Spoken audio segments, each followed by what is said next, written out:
आपसे एक बात कहूं, अगर आपने हिमालय को नहीं देखा तो आपको जरूर देखना चाहिए, क्योंकि हिमालय अलग अलग प्रकार की आध्यात्मिकता का स्थान है। यह एक ऐसी जगह है जिसे कई अद्भुत प्राणियों द्वारा सुशोभित किया गया है। उनके द्वारा ऊर्जा का एक आयाम वहाँ छोड़ा गया है। और ये भी सच है कि योगी कहें या साधु या तपस्वी, सभी ने किसी भी प्रकार की साधना या रहने के लिए पहाड़ों को ही चुना है। एक प्रकार से ऊर्जा भरने के लिए उन्होंने कुदरत या कुदरती नायाब हीरे की शरण ली, और उन्होंने वो पाया भी जो वो हासिल करना चाहते थे। क्योंकि भले ही वह स्थान हमारे लिए पथरीला मार्ग हो या भयावह जंगल, चाहे कुछ भी, लेकिन वही स्थान उनके लिए पूरी सृष्टि है। और हिमालय तो वैसे ही अपने साइज और वास्टनेस के कारण जाना जाता है, जिसका वर्णन करना बहुत ही मुश्किल है। सिर्फ उसे अनुभव किया जा सकता है। और इसी अनुभव किए जाने वाले हिमालय की गोद में बसा है केदारखंड, और इसी केदारखंड नामक चोटी पर स्थित है केदारनाथ। कहें तो हिंदुओं के प्रमुख तीर्थों में से एक उत्तराखंड राज्य में बर्फ की चादरों से घिरा यह भगवान शिव का अनुपम निवास है, जो लोगों की आस्था का केंद्र है। कहें तो महिमा ऐसी है कि भारत के कोने कोने से और पूरे विश्व से यहाँ पर दर्शनार्थी और श्रद्धालु जन भोले बाबा के पवित्र निवास के दर्शन करने आते हैं। बात यह है ना कि भगवान शिव की भक्ति का यह धाम खूबसूरत प्राकृतिक दृश्यों के साथ ही तमाम पौराणिक कथाओं को अपने अंदर समेटे हुए है। लेकिन पॉइंट ये है कि ये तमाम कथाएं, ये दृश्य और भी कुछ, वो किस पे? एक हिमालय पे।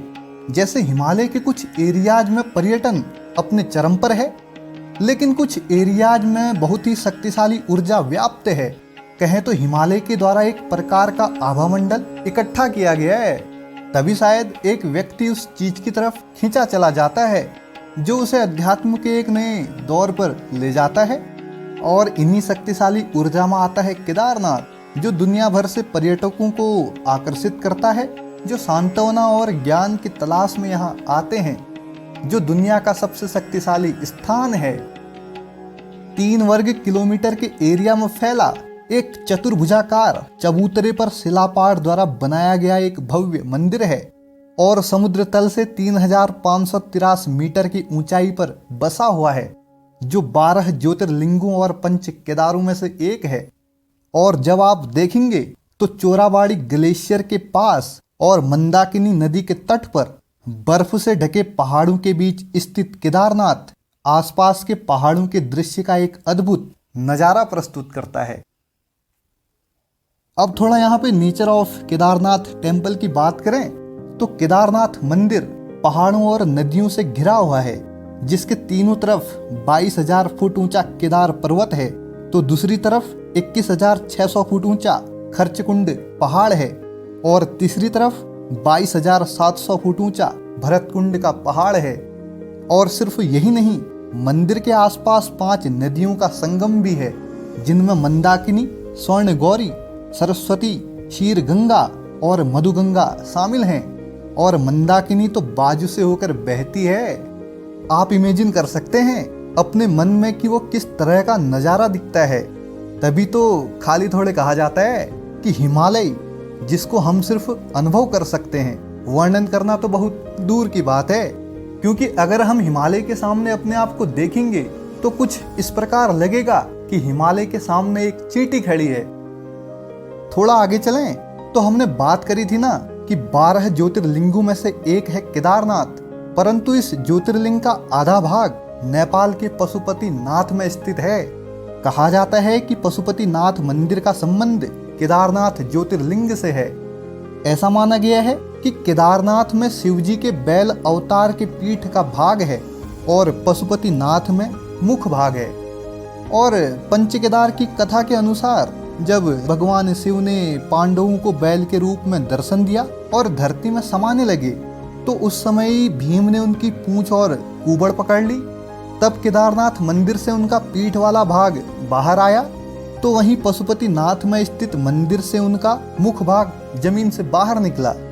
और तभी कहा भी जाता है कि केदारनाथ ज्योतिर्लिंग की यात्रा पशुपति नाथ की यात्रा करने के बाद ही पूरी होती है। अब आप ऐसा तो नहीं सोच रहे कि आखिर क्यों महादेव ने बैल का रूप धारण किया और क्यों भीम ने बैल के कुबड़ और पूंछ को पकड़ा?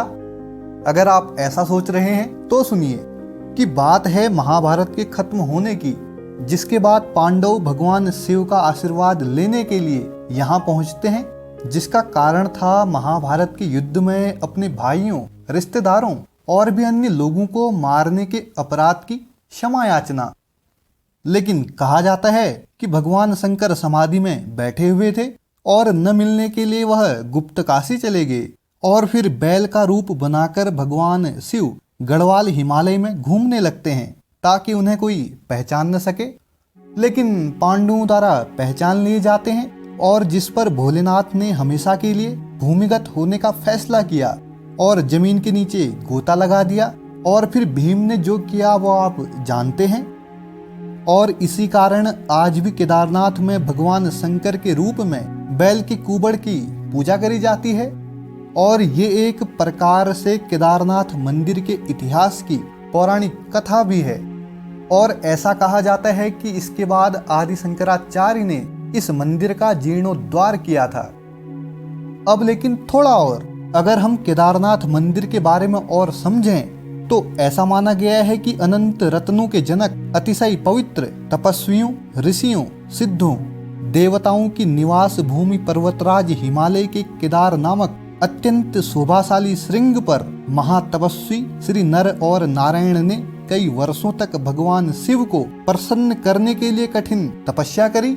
और अंत में भगवान शंकर भी उनकी कठिन साधना से प्रसन्न हो उठे और वरदान मांगने को कहा।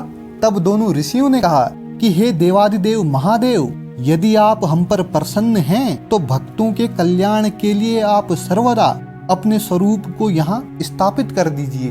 तब प्रार्थना सुन शिवजी ने केदारनाथ ज्योतिर्लिंग के रूप में यहाँ रहना स्वीकार किया और केदार नामक हिमालय श्रृंग पर अवस्थित होने के कारण इस ज्योतिर्लिंग को श्री केदारेश्वर के रूप में भी जाना जाने लगा।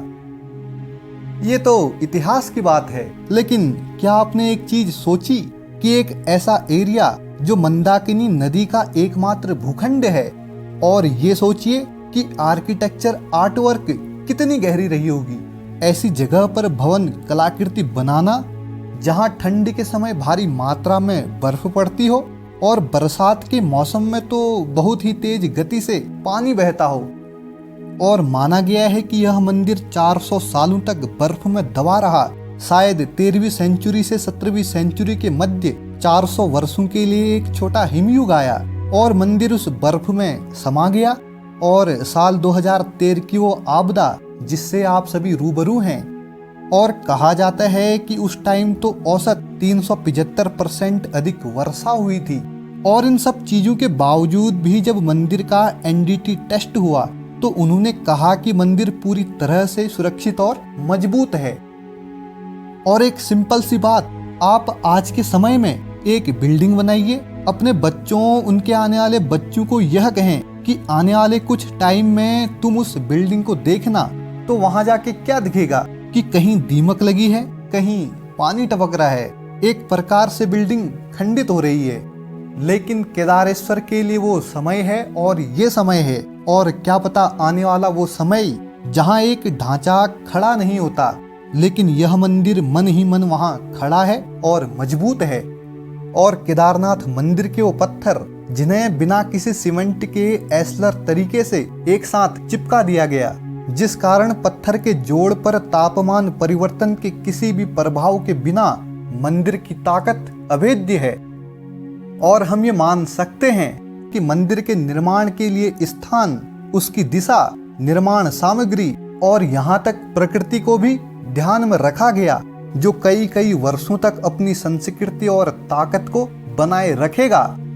और एक पॉइंट ये भी कि जब हम जाते हैं केदारेश्वर की तरफ तो जाते जाते, चलते चलते ऐसा लगता है कि धरती की गोद में हम समा रहे हैं। कुछ पावर्स जो अपनी ओर खींचती हैं, या तो वो उन महान ऋषि मुनियों के अध्यात्म के द्वारा प्राप्त करी गई शक्तियां हो सकती हैं, जो हिमालय को और केदार खंड को अधिक शक्तिशाली बनाती हैं, या फिर भगवान शंकर का वो प्रेम, उन पे सबकी आस्था जो आप सभी को अपनी ओर आकर्षित करती हैं, जो आपकी आत्मा को शुद्धि, शक्ति और आनंद प्रदान करता है।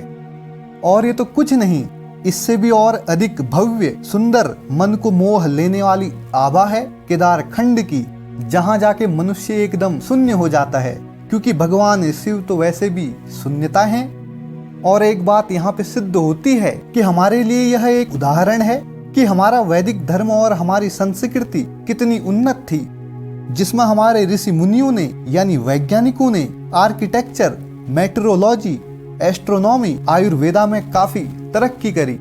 तो कैसी लगी आपको जानकारी, कमेंट करके जरूर बताइएगा। और साथ ही साथ वीडियो को लाइक और चैनल को सब्सक्राइब करना न भूलें। इस वीडियो के माध्यम से आप लोगों तक धन्यवाद।